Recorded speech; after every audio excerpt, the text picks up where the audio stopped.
نحمدہ ونصلی علی رسولہ الکریم اما بعد فاعوذ باللہ من الشیطان الرجیم بسم اللہ الرحمن الرحیم۔ ڈیلی اردو وظائف کے پیارے دوستو، آج میں آپ کو محبت کا ایسا خاص وظیفہ بتاؤں گا جس کو آپ نے صرف اور صرف 313 بار پڑھنا ہے۔ ایسا وظیفہ جو کہ دوسرے شخص پر ایسا اثر کرے گا کہ آپ نے کبھی تصور بھی نہیں کیا ہوگا۔ میرے دوستو، ایسا وظیفہ ہے جس کے بارے میں ہم آپ کو بتاتے چلیں کہ یہ وظیفہ محبوب پر فوری اثر کرتا ہے۔ یہ ایسا وظیفہ ہے جو آپ کے محبوب کو آپ کی محبت میں ایسا دیوانہ کر دے گا کہ جب تک وہ آپ سے رابطہ نہ کر لے گا اس کے دل کو چین نہیں آئے گا، قرار نہیں آئے گا۔ میرے دوستو، ایسا وظیفہ آپ کو بتا رہا ہوں جو کہ 2 منٹ کے اندر اندر اثر کر دیتا ہے۔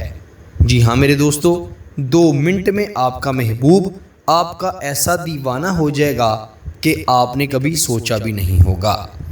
میرے دوستو، یہ وظیفہ ایسا کامیاب، ایسا مجرب وظیفہ ہے جو کہ آپ کے محبوب پر اس قدر اٹیک کرے گا کہ آپ کا محبوب چاہے دنیا کے کسی بھی کونے میں موجود ہو، وہ آپ سے بات کیے بغیر نہیں رہ سکے گا۔ میرے دوستو، محبت کے مجرب وظائف میں سے یہ وظیفہ بڑا مجرب ہے۔ آپ نے اس کو صرف اور صرف 313 بار پڑھنا ہے۔ ایسا وظیفہ ہے جس کا اثر ضرور ہوتا ہے۔ آئیے وظیفے کی جانب بڑھتے ہیں۔ آپ نے رات کے وقت تنہائی میں بیٹھ کر سونے سے پہلے اس وظیفے کو پڑھنا ہے۔ اگر کسی کے سامنے پڑھیں گے تو زیادہ فائدہ نہیں ہوگا، کم فائدہ ہوگا۔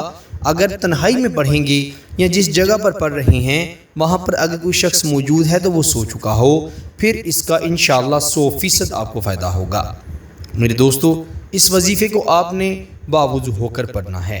سب سے پہلے 11 مرتبہ درود ابراہیم پڑھ لیجئے گا۔ پھر آپ نے اپنے محبوب کا تصور کرتے ہوئے یا اس کی تصویر کو دیکھتے ہوئے 313 مرتبہ یہ قرآن مجید کی آیت مبارکہ کا کچھ حصہ ہے، اِن ینصرکم اللہ فلا غالب لکم، اس کو 313 بار پڑھنا ہے، اول آخر 11 مرتبہ درود ابراہیم کے ساتھ۔ جب آپ پڑھ کر فارغ ہو جائیں تو اپنے محبوب کی تصویر کو دیکھتے ہوئے یا تصور کرتے ہوئے اس پر پھونک مار دیجیے گا، دم کر دیجیے گا۔ انشاءاللہ جیسا آپ چاہیں گے آپ کا محبوب ویسا ہی کرے گا۔ وہ آپ سے بڑی محبت کرنے لگے گا، آپ کی عزت کرنے لگے گا اور آپ کی ہر بات مانے گا۔ جیسا آپ بولیں گے انشاءاللہ وہ ویسا ہی کرے گا۔ ایسا ممکن ہی نہیں کہ آپ کچھ بولیں اور وہ انکار کر دے۔ میرے دوستو، یاد رکھیے، صرف جائز مقصد کے لیے ہی آپ نے یہ وظیفہ پڑھنا ہے۔ اگر آپ کا مقصد غلط ہوا تو آپ کو اس کا ذرا بھی فائدہ نہیں ہوگا، نقصان ہوگا جس کے ذمہ دار آپ خود ہوں گے۔ میرے پیارے دوستو، اس وظیفے کی خاص اجازت کے لیے ویڈیو کو ضرور لائک کریں، چینل پر نئے ہیں تو چینل کو بھی ضرور سبسکرائب کریں۔